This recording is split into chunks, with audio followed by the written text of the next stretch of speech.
Hello, and welcome everyone to this week's episode of Grow Wealthy Grooming. For those of you guys that do not know me, my name is River Lee. I am the founder of the Savvy Groomer, which teaches personal finance and business coaching to pet groomers. Now, a lot of you guys own a job, and my goal is for you guys to own a business. I want to know that you guys are living your dream on your terms. So let's go ahead and start talking today about the topic. Now, Whoop. Today's topic is, why do groomers get no respect? And for all of you youngins who don't understand what this is referencing, this is a saying Rodney Dangerfield would say. He would say, I don't get no respect. It was part of his jokes. He would say things along the lines of, my wife said that she wanted to cook a turkey, but she said I wouldn't fit in the oven. Oh boy, I don't get any respect. So, and as a daughter of an English teacher, it is kind of a weird saying, but I thought that it would be fairly appropriate because sometimes I feel like that's kind of our catchphrase. We're like, oh, we get no respect. We get no respect. And recently there was a little hiccup in the grooming industry where somebody who actually is one of my personal heroes, Stu McLaren, had posted a picture of his dog shaved, unintentionally blaming the groomer, and we stood up as a community, and I'm really happy that we did that. And for those of you guys that don't know who Stu McLaren is, he is a major influencer in the membership world. He has he has an audience of several hundred thousands. Normally he goes and sells out stages. He's absolutely amazing. He has one of the most kind hearts. But even someone like that unintentionally creates this disrespect to groomers. And go ahead, guys, if you are live with me on YouTube. Now, if you're on Facebook, I'm not going to be able to see your comments, but if you're on YouTube, go ahead and post things. This is why I was late. My cat is just being very fresh. He's like, I want a cameo. And I'm like, get off. But go ahead and post in the comment box if you guys are here to let me know that you guys can hear me and see me. Everything looks good on my end. But with my luck, I will be having little technical hiccups. So let's begin talking about why groomers unfortunately get regularly, unintentionally disrespected. If you give me 1 second, I had my notes and I closed them so that I could consolidate things, and you know how that goes. So the pet industry is a billion-dollar industry. It's recession-proof. For those of you guys that are, still in business during COVID, it was pretty obvious that it's recession-proof when, much of the country is closed, and yet people are banging on our doors to groom pets. There's new customers every day. There's more and more demand for groomers as more and more people get more pets. Now, what's interesting is that when I looked at the median salary in the U.S. for pet groomers, I was like, this doesn't make any sense. It was telling me that the median salary in the U.S. is only $22,000 for the average groomer. To me, that doesn't sound right. I don't know any groomer, and I don't know if you guys do either, that is earning, that's less than $2,000 a month. That would be less than $500 a week. I feel like I could do that in a day, honestly. What I think is really bringing down our median salary, to be perfectly honest, is grooming salon owners who are open for 5, 6, 7 years who are currently not, saying that we're gaining an income. Those of us that are saying that we are at a loss. My cat is eating plastic. That's how you know you're live. I just don't buy that. I think everyone is either lying on their taxes or something's going on that's a little fishy there. I don't know about you guys. I'm just trying to think of myself. I do know some corporate groomers who may be making that less part-time, but I don't know many professional full-time groomers that are doing that. Hi, Sandra. Great to see you. So business owners, let's talk about why we are getting no respect. If you are earning double or at least more than So for your business owners, are you earning double or at least more than you would be earning with working for somebody else's same skill set, including paying yourself for all the hours you spend marketing, cleaning, being more than just the groomer's salary, because you have to risk losing everything. Mindy is saying, I've groomed for over 45 years and never has there been an increase in charges. And that's a long time to hear not an increase in charges. I will say personally, I've only been grooming over 10 years, between 10 and 15. I try to be a little ambiguous because it makes me feel old. When my son was 9, I was like, oh, that's not good.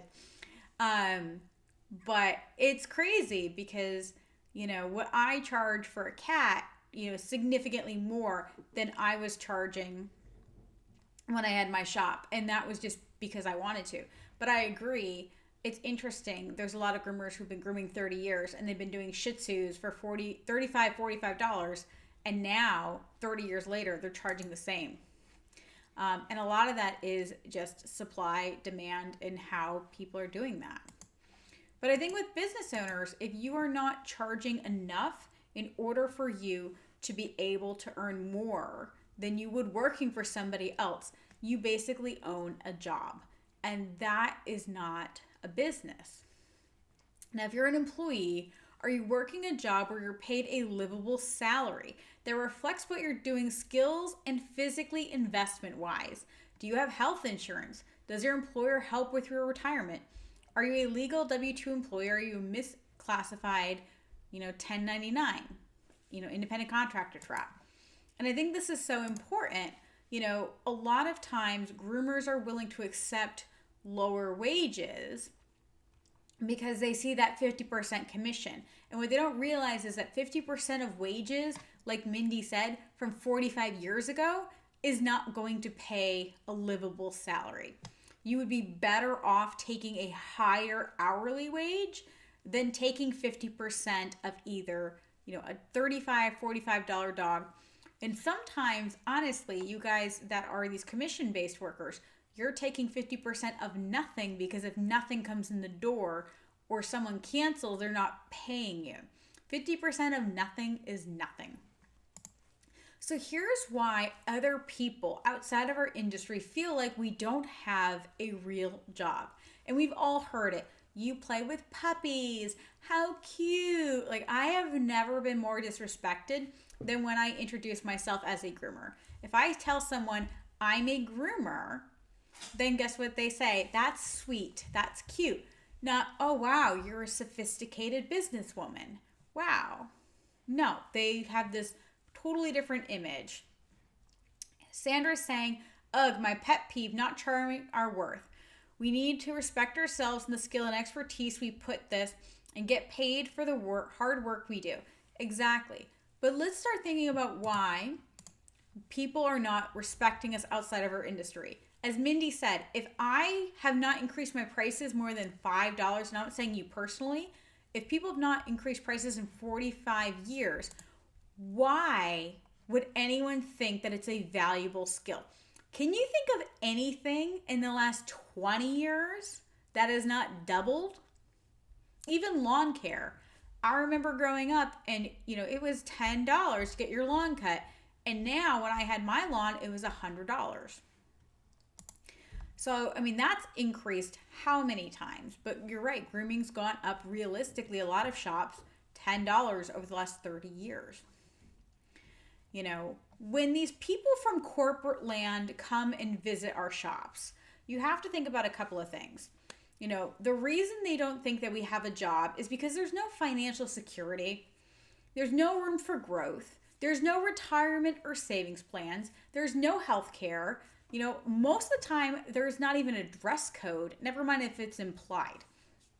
I want you guys to think about when you're coming from, and I was talking with somebody about this recently in a group. It's so hard for someone who comes from corporate land, and that's who our best customers honestly are. I don't mean that they treat us the best, but the people that can afford our high-end services are generally in an office professional setting.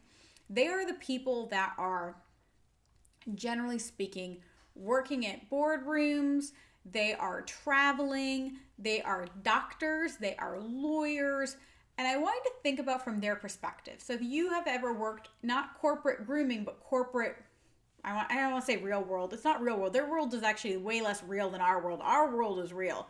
Their world is weird. They go into the office, they punch in at 9, they punch out at 5. Whether or not they get their job done, they did their job and they're going to get paid. A lot of them are on salary. So even if they don't get their job done in a few months, they still get paid. But they're guaranteed a salary, and they go in, they smile nice, they schmooze, and that's what gets them the promotion. Yes, of course their hard work gets them the promotion. But for the most part, if you're a hard worker in corporate land and you don't treat people in a certain political way, you're not going to get the job.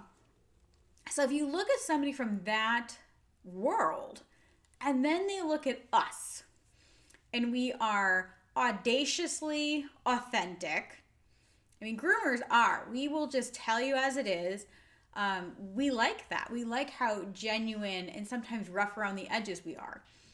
A lot of us don't have a dress code. And I don't care if everyone, I'm wearing I love this smock so much. This is a Jody Murphy vest, and I love it because I love the color. I love the material. It's got pockets. I love it. You don't have to wear something quite that nice, but how many times have you walked into a grooming salon? Now, this may not be yours. This may be one you've worked at, and people are wearing pajamas, overalls, tank tops, and I'm not talking like I'm hot, so I have thick tank tops. I mean spaghetti straps with their bra showing. I've seen more groomer panties than I have ever cared to see. I understand sometimes our strap falls out once in a while, but some of these things are just almost vulgar. They're not intentionally vulgar. They're not trying to be sexy. It's just things are falling out because you're working physically hard. The other thing is that I want you to remember when you're going to now I'm mobile, but if you're in a shop as well, if you think about that person in corporate land, a lot of them will actually lint roll in the bathroom midday. They will fix their hair. A lot of them brush their teeth after lunch. Not that that's a bad thing, but it's just they're very meticulous about the way they look. And then when we come out from behind, whether we're in our van or in our shop, and we're just head to toe covered in hair, or we hand their pet and there's still hair all over it, they're going to be like, oh my God, that's disgusting. Which is funny because, I've eaten sandwiches, off of grooming tables, picking the hair out of my teeth. It's not the most ladylike thing, but it was something that I really never thought about until I started, I did a little bit of work in a corporate environment, and it's totally different. You have to mind your P's and Q's. You have to be very polite, very this and that. It was almost like how I imagined having tea time in Britain would be. It was a little insane personally for me, but that's who I am. Sandra is saying the way we present ourselves and conduct business truly matters. Audaciously authentic. I love it. It's just I think that's exactly how we are. But I do think a lot of times if we want respect from people, we have to think about what it is that they will respect. What I love about dealing with groomers, since I've become a Dave Ramsey financial coach, people have asked me a lot, why don't you want to work with certain other business owners? And I say, because I can talk to a groomer and I can just be honest and open, and we can connect on things, and I'm not sitting there trying to kiss anyone's butt. I'm not trying to be fake. I'm not trying to be nice and that real estate kind of people, or the used car salesman people, or even the new car sales people, really. I don't want to be that person. That's not who I am. With groomers, I can say, girl, you just spent $300 on scissors. I think you can afford this. And she's like, oh, you're so right. And I like that. I like that kind of person. But a lot of corporate people don't, because they're almost threatened by it. So I want you to think about that. They're threatened by how brash we are. A lot of us are completely unpresentable. As somebody who literally braided her hair, like I'm laughing because my hair grows out, it doesn't grow down. I usually get Brazilian blowouts because I have really thick, wavy, terrible hair. And so like before I went on camera, I said, I really should just figure out what I'm gonna do. And so I just braided it and it looks good. And then I also put the necklace on. That way I like had like something more distracting because I was like pushing the hair down because it's hot. And here's the thing is that groomers don't care. They really don't. They're the most genuine, kind people. And they really don't care what you look like. Well, guess what? Most of our customers do care what we look like, unfortunately. And I want to also bring up that when we are not making enough money, we send off an energy. And I'm a little granola crunchy, guys, so take it for what it's worth. When we decide that we're not getting paid enough, we're sending off this very angry, intense vibe. It's really, so I want you guys to think about if you were in corporate land. Now, I want you guys to picture corporate land. You get on the train every day. You're in a train for an hour with 30, people trying to take your seat. It's cramped, all these things. And then they're going to end up, in an office with people they don't like, but they have to pretend to like for 20 years, in order to make enough money. So that way, when the clock strikes 5 on Friday, they for 2 days cannot worry about work.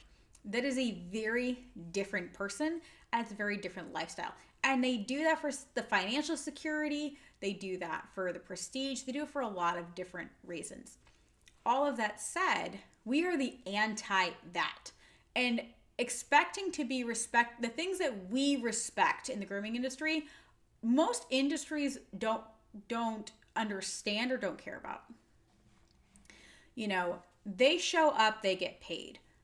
So they're not going to understand when we get mad when we cancel. Because if they call out of work, they're probably getting paid. They're probably going to get paid anyway.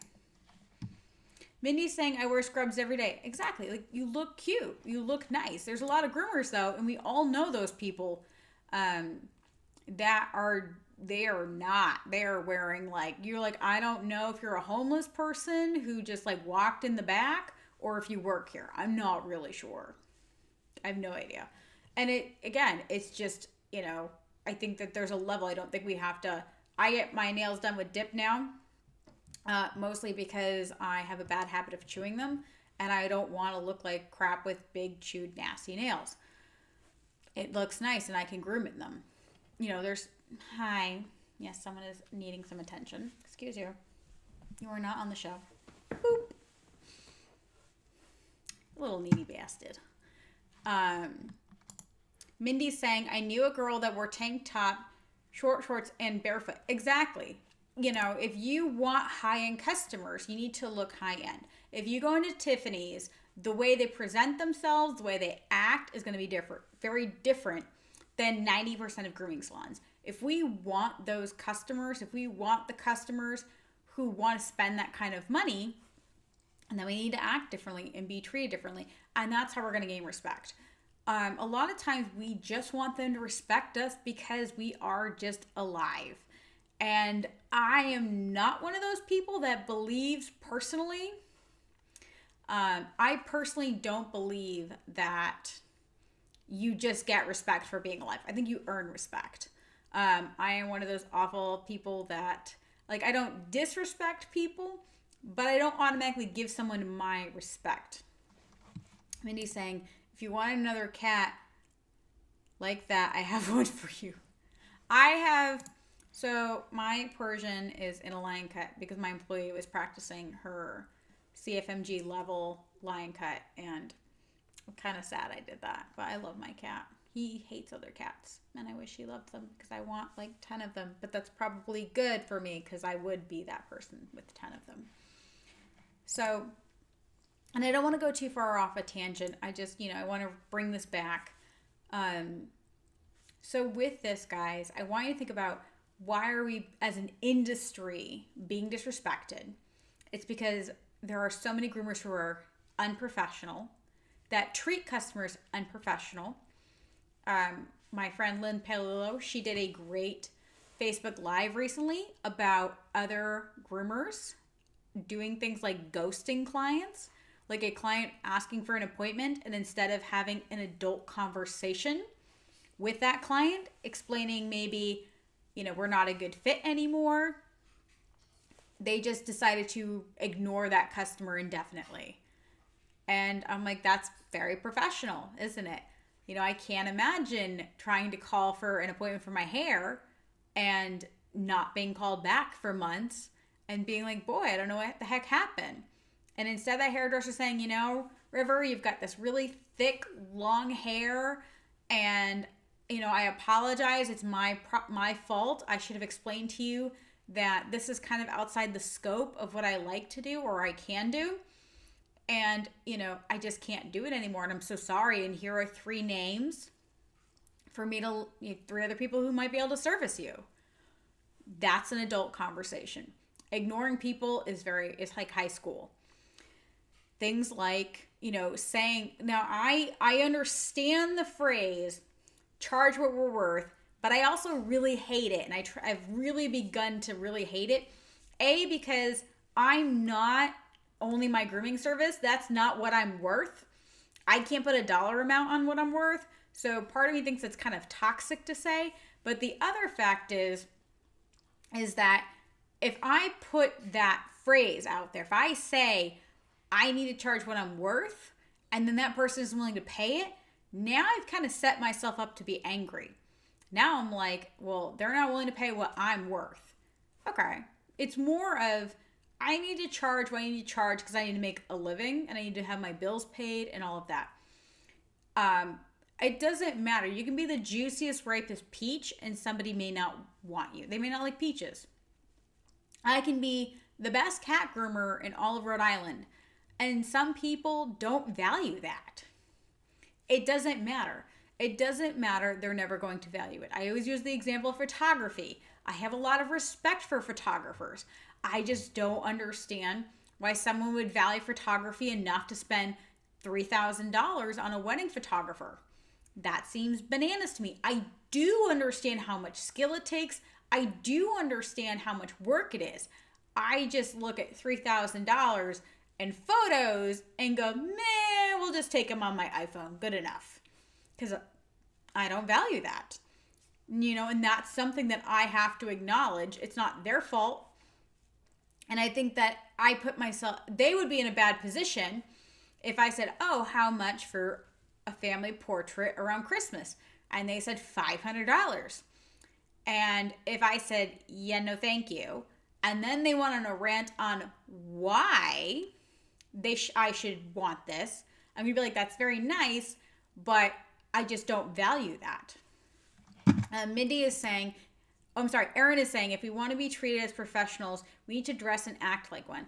Exactly. We need to act like a professional to get professional. And again, a professional groomer is one thing.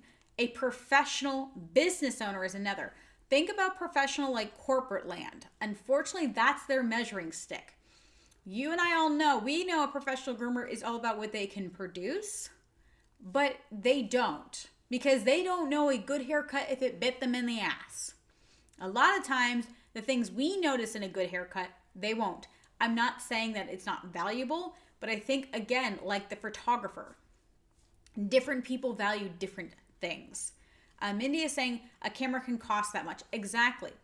But this is the thing is that, my mobile grooming van is $100,000. Customers, in theory care, but only the right customers care for my business. And that's why businesses are not cookie cutter, and that's why I have a business coach, and I think everyone else should have a business coach, because it's important to know how to get your ICA and how to get it.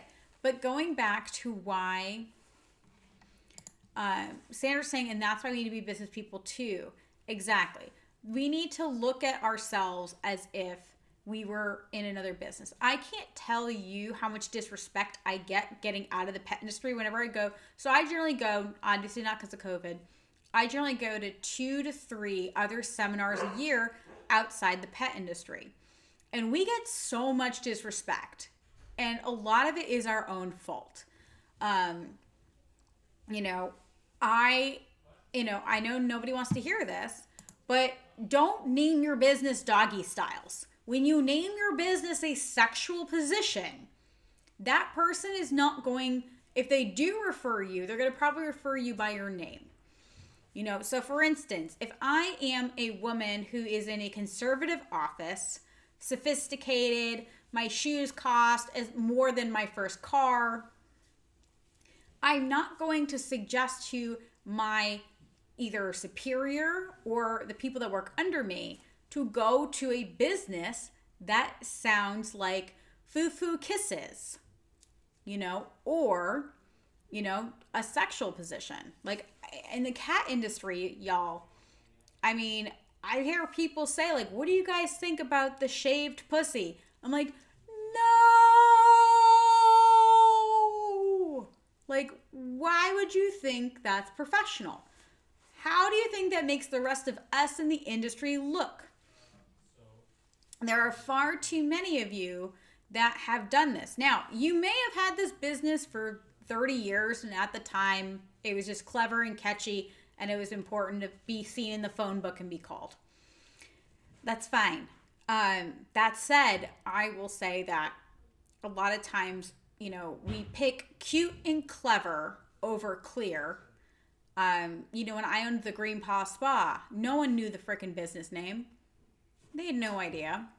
I would get checks written out to the Green Paw, Paw Spa, spa spelt 30 different ways. Everything was always crazy. Best thing I ever did, Rhode Island cat grooming. What do you do? Cat grooming. Where are you? Rhode Island. And it's boring and it's not as exciting. But what I found is that it was really clear and it allowed me to be able to get full really quick. And customers don't call it that anyway. They call it that cat groomer that's in the van. But it's a lot better than saying a sexual position. Because that's what doggy style is, right? And you're like, oh, that's dirty. Well, I'm sorry. Like when you didn't name it because you were like, I like the word doggy and I like the word style. You said, that's kind of funny. And that's fine, but you have to understand that there's professional people are probably going to feel awkward about handing your card out, right? And I wish I could say otherwise, but it's just the truth. When you pick a name for your business and you're on a business card and you're talking to people, I remember, this gentleman, Stu McLaren, and again, he's a perfect example because he unintentionally offended our industry. But that said, he, mentioned to me, he's like, yeah, y'all have crazy names. I can't imagine meeting a millionaire at a seminar who speaks in front of thousands of people and hands them a business card that has like a cartoon poodle on it with a name like, something really, literally, especially those really foo-foo-y names like, Hugs and Kisses Grooming. I'm not going to seem like a serious professional businesswoman. And you can have fun and you can get clever, but then you have issues too about, SEO and people trying to figure it out. I was sheer bliss for about a minute because people could not spell it. They had no idea how, they had to know sheer like grooming. And then bliss also sounded like piss, which is really bad for marketing. And it was such a mess. And I was like, all right, this was a huge problem. And also, my ideal client, that corporate person, doesn't want to have that clever name. They don't. They want something that makes sense, that sounds professional. A lot of these women would not go to a hair salon called like the Beehive or called... So Mindy's saying glamour paws on the go. See? That's adorable. What is it? On the go, a mobile, glamour paws. Simple. And I'm sure you shorten it to sometimes to glamour paws. It doesn't have to be as stark and as sterile as my name. Feeling exclusive, mobile, I was very nervous. You don't have to be that sterile to then have a name That makes sense. And you can also have a cute, fun play on word name, but it has to be presented in a professional way. And sometimes we have names that, you know, later, we're like, probably should have changed this. And you can always rebrand it. Erin says, I think it can depend on where you're at. Hollywood can get away with some crazy names. I do agree with that. Perfect example is Danelle German. If you guys don't know her, she is the founder of the National Cat Groomers Institute, basically the founder of the cat grooming industry. She was in South Carolina, and she owned the Caddy Shack. And in her area, being in South Carolina, you have a lot of golfers. Think Myrtle Beach and all of that. And so that is honoring your area, tongue in cheek, but it makes sense. It makes sense for her area. And that's where you guys can get clever if it's clever in the area. And I do think that there are some areas, like, again, Myrtle Beach is delightfully tacky. But I want you to also think about if you're from Myrtle Beach and, like, I mean, there's, like, literally, like, giant sharks everywhere. It's, like, everything is just silly and crazy. Like, Hollywood would be, even, like, near Disney in Florida, like Kissimmee or Orlando could be very silly. But do you want, when you go somewhere, you know, do you want to have to explain yourself to that corporate person? You know, if you get asked to go on I want you guys to think about everything you do. If you got asked to go on a podcast, would you embarrass yourself? Or if you went on TV, would you be mocked? And I think that's the main thing, is that we're not respected because we don't do a lot of respectable things. You know, whether it's the way we dressed, if you guys got asked to go on TV, obviously there's various levels of, you know, looking well. If you asked me after cat number 4 during 90-degree weather in the middle of summer, your girl would not really want to go on camera. If they were like, and sang River Lee with Rhode Island Cat Grooming, let me know. What do you guys think? Do you like being female exclusive? I definitely wouldn't be on my A game, but I wouldn't embarrass myself. There's a dip. Like, I would want more prep time, but I wouldn't embarrass myself. If you look embarrassing, and again, a lot of groomers, we don't think we're embarrassing.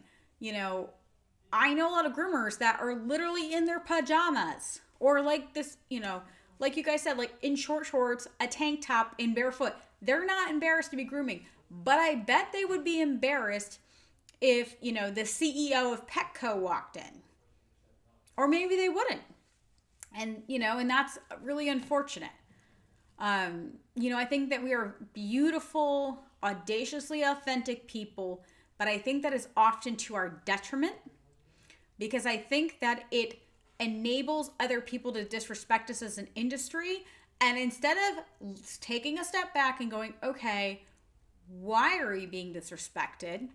I think we are making it harder on ourselves. You know, same thing with businesses. There are so many of you guys that instead of taking the step of making your business profitable and making it stable, you're almost like, well, I've been in business 30 years and, you know, I've been doing it this way. We all know that groomer. And I have a cat who is going to. Look at my kitty. Look at him, he's so cute. He's like, no, don't make me. No, I didn't do what I want. Whoop. Kitty. Fresh, little bastard. Look at you. Look at his little crispy lines. She did a great job. He's so fresh. I can't even stand it. I just want to shake him. He's adorable. I know, guys. All right. I am going to start wrapping up. So, for those of you guys, as we're talking about professionalism, I want to invite you guys, if you guys have not already considered it, if you guys are cat groomers or interested in cat grooming, I would highly suggest you guys check out the Badass Cat Conference. And see, this is good branding right here, because groomers want to be a badass cat groomer. So, you know what I mean? Like, I think that is a fantastic opportunity if you guys want to learn more about it. I will be doing 2 different seminars. I'm going to be doing, is it possible to run your grooming business on autopilot, and finding your zone of genius. Now, if you are in, whoop, there we go. Sorry guys, I'm always trying to make this work. If you guys are interested in working with me, there are 3 main ways. There is my one-on-one coaching, which is mainly it's strategizing, but if you guys need anything else during that coaching, that starts at $9.97 a month. That is for people that need a lot of hand-holding or they need a lot of help. Most of you guys, I love you. You generally do. That's okay, because let's be honest, we have been told how to do basically everything the wrong way in the industry, and there's always more to learn. Another great way is to join my Grow Wealthy Grooming membership. That is only $35 a month. Erin Martin was just recently there, where we did our July 2020 live, which was the Zone of Genius, which I will be doing in the Badass Cat Conference. They actually got to have a live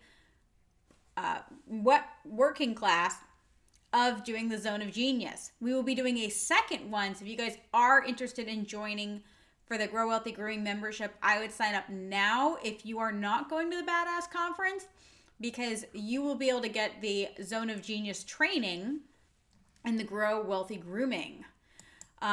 It was really fun, right, Erin? I love doing that kind of stuff. I want to be able to start doing more of it. We're going to try to start. I've been working with technology. Y'all know how much I love technology. We already talked. Technology's out of my zone of genius, but I'm making it work. So we're going to be doing 1, if not 2. So every month you're going to get a master class. And then what we're going to do is we're going to go through it at least once. I may have to doing it twice. The more people we have, because I want to make sure that everyone gets a chance to go and also to learn more. That's very important to me. I want to be there to support you guys. And then for those of you guys that are not, if you're like, oh, I can't afford coaching, or, oh, I can't afford $35 a month. Well, girl, then you really need Personal Finance on a Leash, which is my that is my online course teaching you in 12 weeks how to get your money under control and on a leash.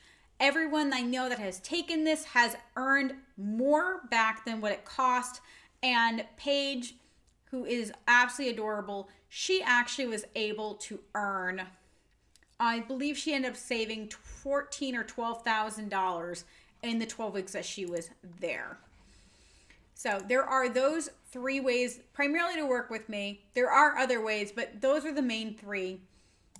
Now, for those of you guys that have not, and I don't know why you haven't, go ahead and join my free Facebook group, Savvy Pet Professionals.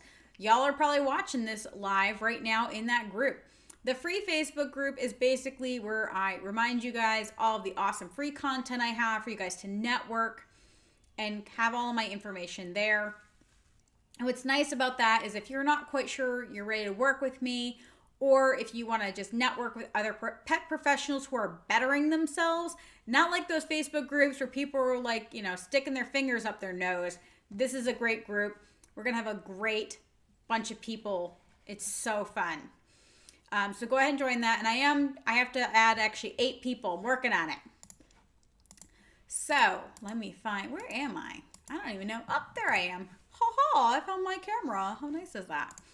So I am really excited to see you guys. Y'all. Sandra's like, she learned so much. Thank you. Yeah, I'm pretty awesome. Not gonna lie. Now mind you, your girl reads 4 to 10 business books a month. I've spent thousands of dollars outside the pet industry and in the pet industry. I have not 1, but 2 business coaches. So I really do practice what I preach. Sometimes I definitely get in way over my head. I'm sure Erin will tell you that everyone in my community is really lovely for me. I adore you all. I thank you because I am only human, and I really wish I had more opportunity to help people, as in creating more content, whether that's paid or free. I'm just one person. So the nice thing is that when I sell things and I get more people, so once Grow Wealthy Groomings has more members, then I can actually start paying someone to take my ideas and help me create stuff. Instead of me taking an entire 2 weeks to create something, I could pay someone so I could create more content. Or, once we get to 1,000 subscriber, on this blah blah on my YouTube channel, which I'm actually gonna start doing a push for. Once we get 1,000 people, I can start putting ads, which I know you all don't really like. But what's nice about that is if I get a little extra money, I can reinvest it in the business. So that's my goal. I want to be able to help more people. I really do. I wish I could make personal finance at least cheaper. I can't. It is a enormous course. It is an enormous amount of time when I do it live. And just like we said, you got to charge what you're worth. I have to charge appropriately in order to stay in business. Because my goal is this, by the end of the year, to be doing this as my primary breadwinner. That way, I love my grooming business. That's definitely a priority, but I want to help the maximum amount of people. And in order to do that, Savvy Groomer has to grow. Next year, I'm going to be speaking at Super Zoo in Atlanta, which is going to be so fun. And we'll see from there. I mean, who knows? Everything's a whole new world. But I'm really excited to work with you all around. So if you guys need me, you know where I am. And as always, happy grooming, y'all.